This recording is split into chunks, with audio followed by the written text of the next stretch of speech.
Welcome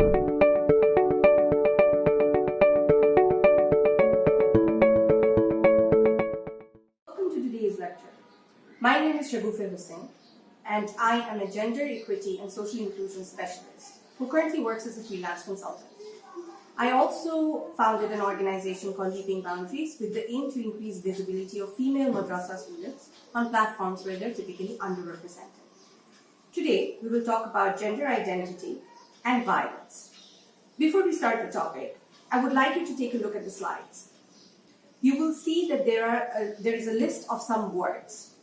Words that include words like dainty, sensitive, macho, aggressive, small, pretty, smart, and strong. I would like you to take a moment to reflect on these words. What picture do each of these words bring to your mind? What is the first picture that comes to your mind when you hear the word or see the word macho, for instance, or aggressive? Is it a masculine picture or a feminine picture? Now, before we move forward to the concepts, I would like you to make notes of these pictures and words in your mind. You can pause the video if you like and take as much time as you want to reflect on them. Now, let's talk about the concepts of sex and gender. Most times, or oftentimes, these words are used interchangeably. However, they do not mean the same thing. Sex, by definition, refers to a set of biological attributes in humans and animals.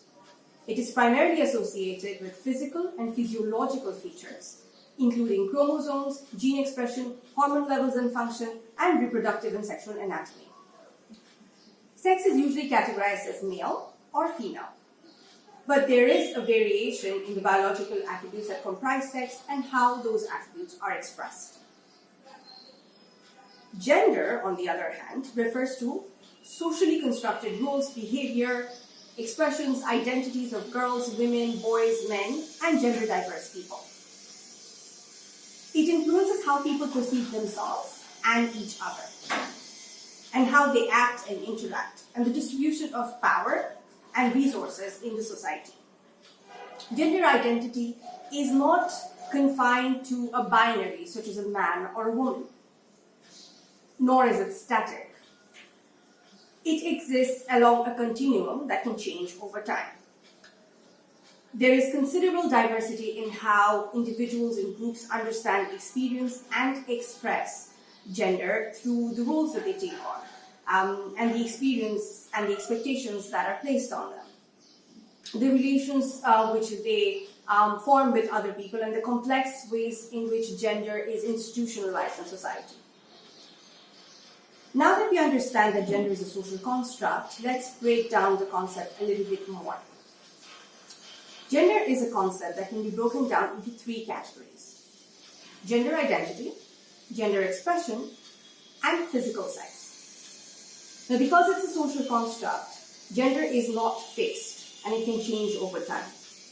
This might be a foreign concept in our culture, but let's try to understand the categories in which gender can be broken down into a little bit better. First is gender identity, which is how a person sees themselves. It is their own internal sense and personal experience of gender. For example, I see myself as a woman. The second is gender expression. This includes all the ways in which a person communicates their gender based on social factors such as gender norms and perceptions, or in other words, how the world sees us. For me, for example, I am both seen as a woman and I identify as a woman. So my gender identity and my gender expression are the same. This isn't necessarily the case for everyone though. A trans woman, for instance, may be seen as a man but feel like a woman or identify as a woman. And lastly, the last category is physical sex, which is the development and changes of a person's body over their lifespan. Now, while there is a whole spectrum of gender identities and expressions that exist in societies, most societies are not tolerant towards gender identities or expressions that are seen as non-conforming or non-normative. As a result, oftentimes in society, we see a phenomena called gender-based violence. To understand this better, let's watch a video.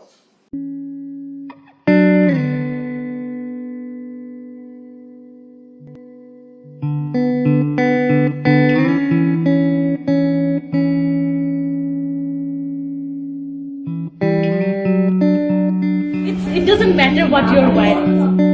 Male gaze, it's not new to me. যখন like teenage থেকে সব মেয়েরা experience করে, which is not something you should experience in এত early age experience করা উচিত না। Normally হচ্ছে আমরা ওয়ামেনরা অলওয়েজ যখন রোড সাইডে যে অনেক ভিকটিম হই, the way they stare at us. সাধারণত একটা মেয়ের জন্য তো পুরোপুরি এখনো কঠিন, যেখানে একজন ট্রান্সজেন্ডার হিসেবে যদি সেখানে কথা বলতে চাই সেটা তো আরো কঠিন। বাস্তব জীবনে আমার নিজের অভিজ্ঞতায় কথা যদি বলি, যে আমি একদিন একটা জামা পরে এবং জিন্স প্যান্ট পরে আমি একটা লোকাল বাসে যাচ্ছিলাম, আমার উপর কি পরিমাণ যে সেক্সুয়াল হ্যারাসমেন্ট শিকার হতে হয়েছে সে বাসে, সেটা আমি বলে কেউ বলতে পারবো না। কেউ আমার মানে যেই জায়গাগুলি অস্পষ্ট জায়গাগুলিতে তারা স্পর্শ করতে চায়, অপ্রত্যাশিত জায়গাগুলি তারা ধরতে চায় সেরকম, এবং কোনো কোনো জায়গায় তারা টাচ করেছে, আমার ব্যাক সাইডে তারা হাত দিয়ে টাচ করেছে, জোরে চাপ দিয়েছে। সেই বিষয়গুলি আসলে তখনকার সময় বা এখনকার দিনেও আমাদের মতো মেয়েরা আসলে প্রতিবাদটা করতে পারি না, কারণ ওখানে অনেক পুরুষ মানুষ থাকে। আসলে এটা তো ঠিক না, কখনোই ঠিক না যে গন্ডার সামনা করতে হবে, সইতে হবে। আসলে আমাদের সিস্টেম বা আমার যে জেনারেশন সেখানে হয়তো বা আমারকে অভ্যস্ত হতে হচ্ছে। ফর নেক্সট জেনারেশন যেটা হচ্ছে কি আমাদের এখানে কাজ করা উচিত, যে স্টেরিওটা ভাঙা উচিত, শুধুমাত্র কোনো নির্দিষ্ট কমিউনিটির জন্য না, সবার জন্য। আসলে মেন্টাল স্ট্রেংথের উপর ডিপেন্ড করে। আসলে আমি কোন স্ট্রাগল পিরিয়ডটা নিজে ফেস করছি, এরপরে হচ্ছে আমি আসলে কিভাবে ওটার অ্যাপ্রোচটা নেব। When we can understand what is on their mind, and this actually affects all of our self-confidence. এগুলা জিনিস আমি কান দিই না, এগুলো যার মতোই আমি আমার মতো করে চলি। We have dealt with our size and body, with everything. We are always dealing with it. If I'm confident with my body, with my shape, with my everything, people will get used to over this. This is something I deeply believe in. It's them, it's not me. It's not my body, it's their eyes.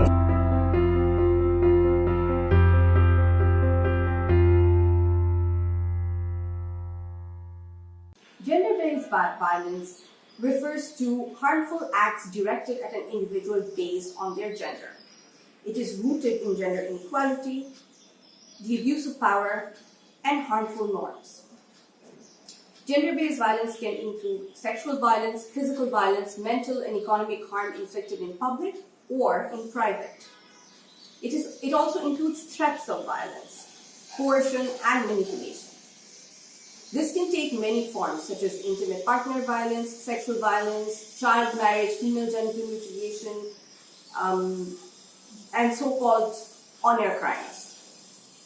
The consequences of gender-based violence are devastating and can have lifelong repercussions for survivors. It can even lead to death. Sometimes we use gender-based violence and violence against women interchangeably. This is because there is almost unanimous consensus on the fact that women make up the vast majority of victims of gender-based violence.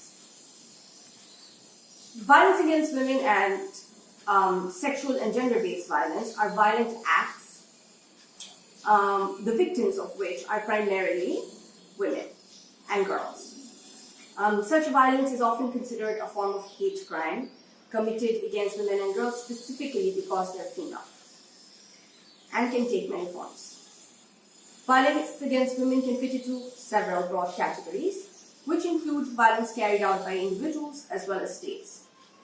Some of the violence perpetrated by individuals are rape, domestic violence, intimate partner violence, sexual harassment, acid throwing, reproductive coercion, female infanticide, prenatal sex selection, obstetric violence, and mob violence, as well as harmful customary or traditional practices such as honor killings, dowry violence, female genital mutilation, marriage by abduction, or forced marriage.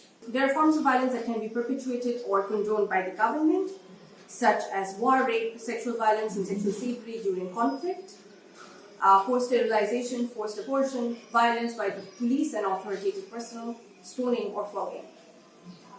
For our assigned reading, we will look at an article that talks about gender-based violence that is perpetuated by the state.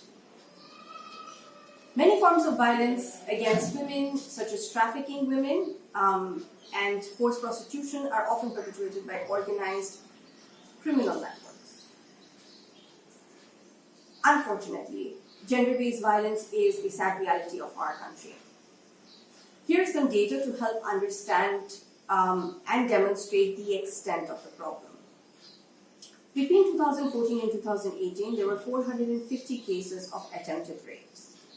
Between 2001 and 2018, there were 13,638 cases of rape. Between 2011 and 2018, there were 2,617 cases of sexual harassment. These are reported numbers, and probably the actual numbers are much higher. Now, because we're talking about gender-based violence, and particularly sexual violence, I wanted to touch a little bit on the concept of consent. Consent affects day-to-day incidents of sexual violence, and very few people have a clear understanding of it. Rape and sexual harassment are common problems in today's world. With the advent of the Me Too movement, there has been much conversation around consent. This is important. This is an important conversation to have, because what differentiates sex and rape is the idea of consent. Sex is a natural act. Rape is a crime. Having and expressing an interest in the opposite sex is natural. Continuous pursuit of an individual against their will is a violation of consent and hence sexual harassment. So let's look at what consent means. Consent, by definition, is giving permission or entering into an agreement to do something. There are some characteristics of consent. Firstly, consent is mutual and active. It is not passive and can be withdrawn at any time. Past consent to sexual activities does not imply ongoing future consent, and consent for one form of sexual activity does not imply consent to other forms of sexual activity. Silence does not necessarily constitute consent. It is the responsibility of the initiator to obtain consent. Second, consent is freely given. Consent is only possible when there is equal power in the relationship. If coercion, intimidation, or threats of physical forces are used, then there is no consent. There is also no consent when there is force expressed or implied, or use of duress or deception upon the victim. Whether or not the individual has taken advantage of a position of influence over an alleged victim may also be a factor in determining consent. And the third and last characteristic of consent is that it has to be informed. If a person is impaired due to alcohol, drugs, being asleep, unconscious, mentally impaired, or below the age of legal consent, there can be no consent. Such a person cannot understand the fact, nature, or extent of the sexual situation. The initiator should know, or reasonably should know, if an individual is incapacitated. In order to ensure that we do not participate in the act of disrespecting another human being by violating consent, it is important to understand these characteristics and the definition of what consent means. If all of these sounds complicated, it might be useful to think of consent like a cup of tea. Let's watch a video that does just that. If you're still struggling with consent, just imagine instead of initiating sex, you're making them a cup of tea. You say, "Hey, would you like a cup of tea?" And they go, "Oh my God, I would love a cup of tea, thank you." Then you know they want a cup of tea. If you say, "Hey, would you like a cup of tea?" And they're like, I'm not really sure. Then you can make them a cup of tea, or not, but be aware that they might not drink it. And if they don't drink it, then, and this is the important bit, don't make them drink it. Just because you made it doesn't mean you're entitled to watch them drink it. And if they say, "No thank you," then don't make them tea. At all. Just don't make them tea. Don't make them drink tea, don't get annoyed at them for not wanting tea. They just don't want tea, okay? They might say, "Yes please, that's kind of you," and then when the tea arrives, they actually don't want the tea at all. Sure, that's kind of annoying as you've gone to all the effort of making the tea, but they remain under no obligation to drink the tea. They did want tea, now they don't. Some people change their mind in the time it takes to boil the kettle, brew the tea, and add the milk. And it's okay for people to change their mind, and you are still not entitled to watch them drink it. And if they are unconscious, don't make them tea. Unconscious people don't want tea, and they can't answer the question, do you want tea? Because they're unconscious. Okay, maybe they were conscious when you asked them if they wanted tea, and they said yes, but in the time it took you to boil the kettle or brew the tea and add the milk, they are now unconscious. You should just put the tea down, make sure the unconscious person is safe, and this is the important part again, don't make them drink the tea. They said yes then, sure, but unconscious people don't want tea. If someone said yes to tea, started drinking it, and then passed out before they'd finished it, don't keep on pouring it down their throat. Take the tea away. Make sure they are safe, because unconscious people don't want tea. Trust me on this. If someone said yes to tea around your house last Saturday, that doesn't mean they want you to make them tea all the time. They don't want you to come around to their place unexpectedly and make them tea and force them to drink it, going, but you wanted tea last week, or to wake up to find you pouring tea down their throat going, but you wanted tea last night. If you can understand how completely ludicrous it is to force people to have tea when they don't want tea, and you are able to understand when people don't want tea, then how hard is it to understand when it comes to sex? Whether it's tea or sex, consent is everything. And on that note, I'm going to make myself a cup of tea. Now that we have an understanding of gender-based violence, let's talk about how to prevent gender-based violence from happening. To build a world that is free from gender-based violence, structural mechanisms need to be in place. This includes both legal provisions, nationally and internationally, as well as social dynamics that support a gender-diverse world. Let's look at what kind of legal provisions we have that allow women and members of other marginalized genders to be protected against gender-based violence. Under the Constitution of Bangladesh, we have Articles 17, 28, 29, 31, 32, 36, and 44 that address gender-based violence. Under the Universal Declaration of Human Rights, we have Preamble Articles 2. Under the International Covenant on Civil and Political Rights 1996, we have Article 2.1. In addition, the Convention on the Elimination of All Forms of Discrimination Against Women was adopted by the United Nations General Assembly in 1979. Bangladesh became a signatory to the convention in 1984. CEDAW compels the state parties to take steps to achieve specified results to eliminate discrimination against women. CEDAW can be used as a tool for advancing women's rights at a local and national level through implementing substantive provisions, monitoring its implementation, and utilizing it as a platform for advocating women's rights. In order to ensure that the rights of women and gender diverse people are protected, we have to ensure that there is widespread awareness of these laws as well as use of these legal provisions. However, while the implementation of legal provisions is not always up to us as individuals, each of us has a role to play in the social dynamics that perpetuate gender-based violence. It all starts with questioning our own biases and gender stereotypes that we perpetuate that create an unequal world. Research has shown that one way to avoid letting stereotypes control our way of thinking is to simply have motivation to not be controlled. Stereotyping is the default option set by our global, national, and personal histories. But we can change the setting.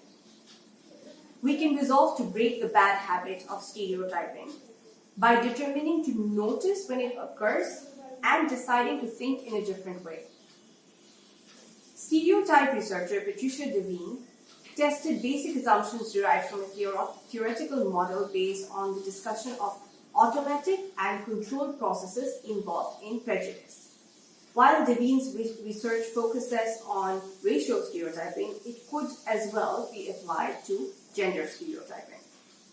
Professor Devine and her colleagues conducted a compelling study of how to help people overcome their implicit biases in 2012.